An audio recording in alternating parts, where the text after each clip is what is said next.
Chedi ddim ond 3 mis i'w clirio nhw I gyd. Fedrwn ni byth berswadio'r llwyth cyfan I symud mewn cynlliad o amser, atebodd Carson. Roedd Carlton yn dechrau colli amynedd efo Carson. Fedrwn ni ddim rhwystro datblygiad, Kit. Mae yna filoedd ar filoedd o setlwyr yn mynd I ddod o'r gogledd a'r dwyrain. Os na, symudwn ni'r Indiaid. Nage, nid yn ni, ond y ti, Carson, os na symudu di nhw. Fe fydd yna ryfeloedd di-ddiwedd, a phobl ddi-niwed yn marw. Roedd yn anochel yn dod, ac roedd Kit Carson yn gweld hynny. Ydych chi wedi siarad gyda Manuelito, Herrero Grande a Ricos eraill, sir? Fe wnaeth cambu hynny ychydig ddyddiau nôl, ond byddwn ni ddim am y gorchymyn yma'r adeg honno. Ydyn nhw wedi arwyddo'r cytundeb newydd, sir? Odyn, a rhan o'r cytundeb hwnnw ydy ein bod ni'n gadael llonydd iddyn nhw. Gai fynd I siarad â nhw eto, sir? Unwaith. Mae'n cwbl ddi-bwrpas. O leia mi allwn ni geisio egluro iddyn nhw, sir. Edrychodd Carlton yn hir arno. Gei di wythnos gen I. Yr amser yma'r wythnos nesaf, mi fyddwn ni'n trafod ein strategaeth I symud y Navajos i'r bosg. Iawn? Nodiodd Carson, ac aeth yn syth i'r barrics I baratoi at I daith I Gaenant dy Cheili. Doedd wythnos ddim yn llawer o amser I gwmpasu'r Navajos a'r Apache, cystal iddo gychwyn. Yn gynta, roedd am ddiosg I lifrau a gwisgo I ddillad I hun. Doedd o ddim yn siŵr iawn pam, ond fe wyddai un peth. Roedd yn rhaid iddo gychwyn am Gaenant dy Cheili yn o handi.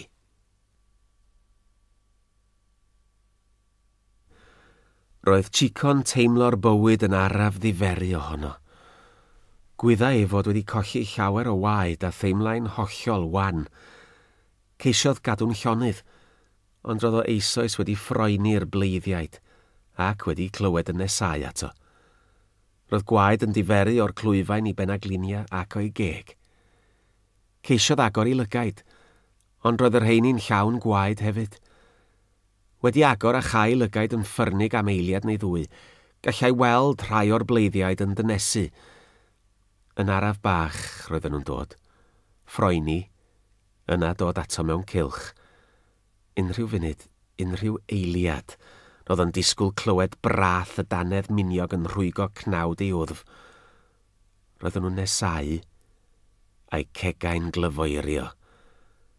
Yna'n sydyn, dyna sŵn fel chwip.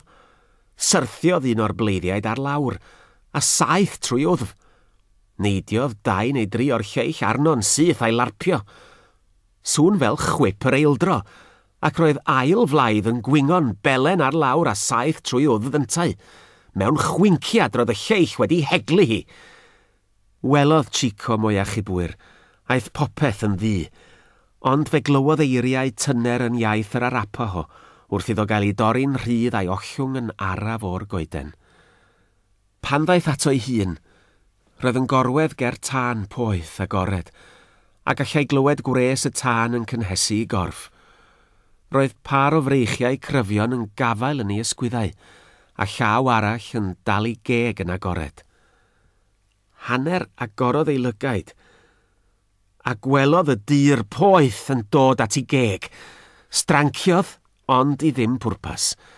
Disgynnodd y dyr eirias ar ei dafod, a chlywodd y boen yn seithi trwy gorff I gyd, wrth i'r dyr serio I gnawd. Llewygodd. Roedd yna gyffro mawr wedi lledaenu trwy Gaenant dy Cheili, pan ddaeth Manuelito nôl gyda hael y bore. Ysgydwai'r merched I pennau'n drist, wrth weld yr olwg oedd arni. Ac roedd y dicter yn amlwg yn lleisiau'r llwyth cyfan, wedi iddyn nhw glywed stori cwana. Mawr fy'r siarad a'r trafod. Roedd geiriau Manuelito yn cyfri llawer gan mai ei deulu oedd wedi dioddef fwyaf, ac roedd o'n siarad iaith dial. Mae'r amser I embwyllo wedi pasio. Mae'r amser I fod yn feddal wedi pasio. Mae'r amser I rannu wedi pasio. Amser i ryfel ydy hi. Cododd murmur o gefnogaeth o blith y dorf. Edrychodd Manuelito ar y lleill yn ei tro. Barboncito. Herrero. Delgadito. Armijo. Dynion yda ni. Mae gwaed coch yn Navajo yn llifo yn ein gweithiennau. Cyn iddo fynd ymhellach, clywsant sŵn carlamu gwyllt a rhithrodd un o warchodwyr y ceunant tuag atynt ar ei geffyl. Y taflwr haffau, gwaeddodd. Mae'r taflwr haffau ar ei ffordd. Roedd Carson wedi synhwyro'n syth fod rhywbeth o'i le yng ngwersyll ceunant dy Cheili pan welodd y llwyth cyfan yn pennaeth. Manuelito, gyfarchion sawl dydd.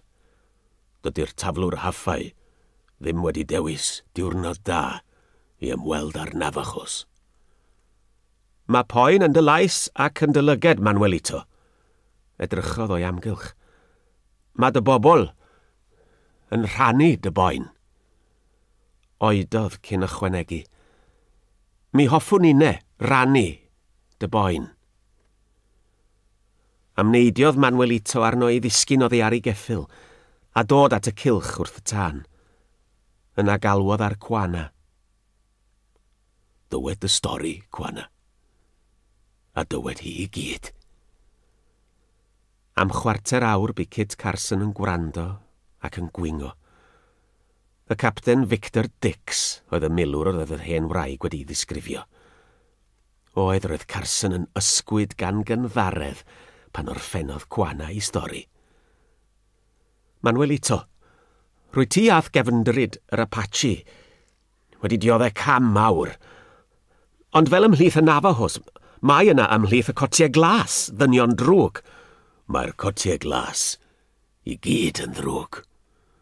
Rydw i wedi ymuno ar cotiau glas, Manuelito. Mae'r Navajos yn parchu'r taflwr haffau. Ond pan fydd o mewn cot las, gelyn fydd o, nid brawd. Mi ai ar stori am Chiquito, yn ôl i'r Cyrnel Cambi ac i'r Cadfridog Carlton.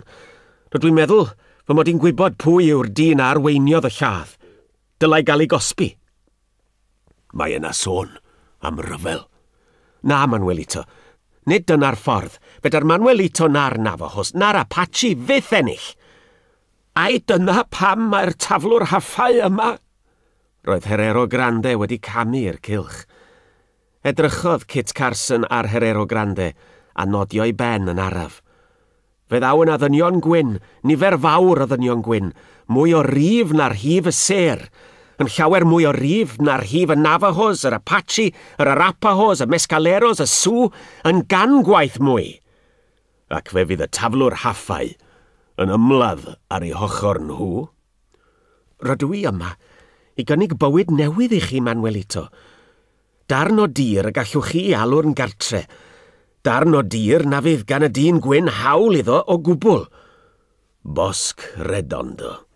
Ie, ar y bosg Redondo. Cerddodd Manuelito ato. Edrychodd i fyw i lygaid a phoerodd ar lawr ger i draed. Yma, yn y ceunant hwn, ymganwyd i. Fy nhad a'n nhaid i daid o a'i daid yntau. Yma gwelodd hael y bore ola dydd, ac oddi yma yr aeth i gael ei llarpio gan y dyn gwyn. Os ydy'r taflwr haffau yn trefnu i ymladd yn erbyn y Navajos, gwell iddo adael ceunant dy Cheili.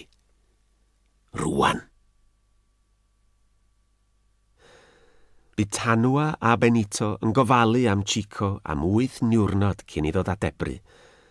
Roedden nhw wedi ei gario i hen o gofair Arapaho y mynyddoedd o Chusca. Yno, roedden nhw wedi golchi a glanhau'r clwyfau ar ei benaglinia. Roedd Benito wedi bod yn casglu dail ar hisgl y goeden jamba ac wedi berwi'r cyfan yn un trwydd budur frown. Tra oedd hwnnw'n boeth, roedd wedi ei deunu ar y clwyfau, ac yna wedi rhwymo'r coesau'n dyn a chadachau. Roedd hi'n dywyll, agorodd Chico i lygau led y pen.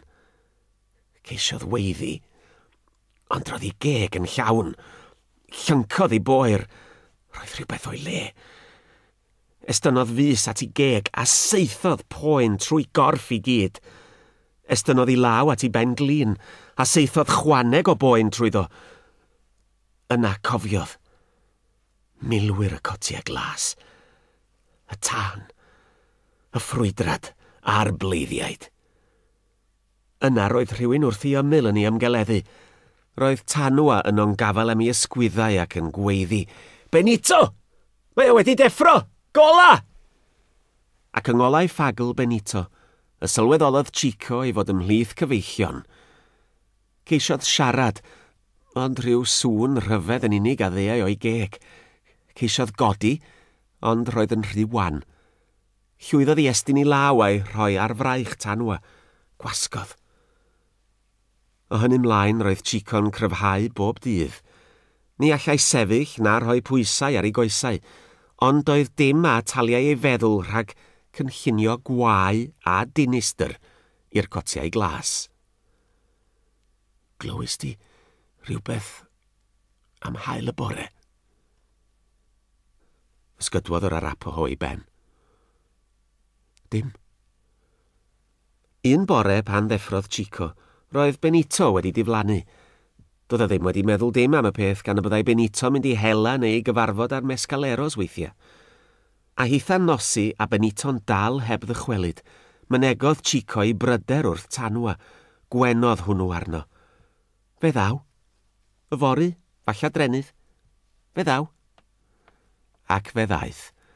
Y trydydd dydd oedd hi pan ddychwelodd Benito, ac roedd ganddo newydd i Chico.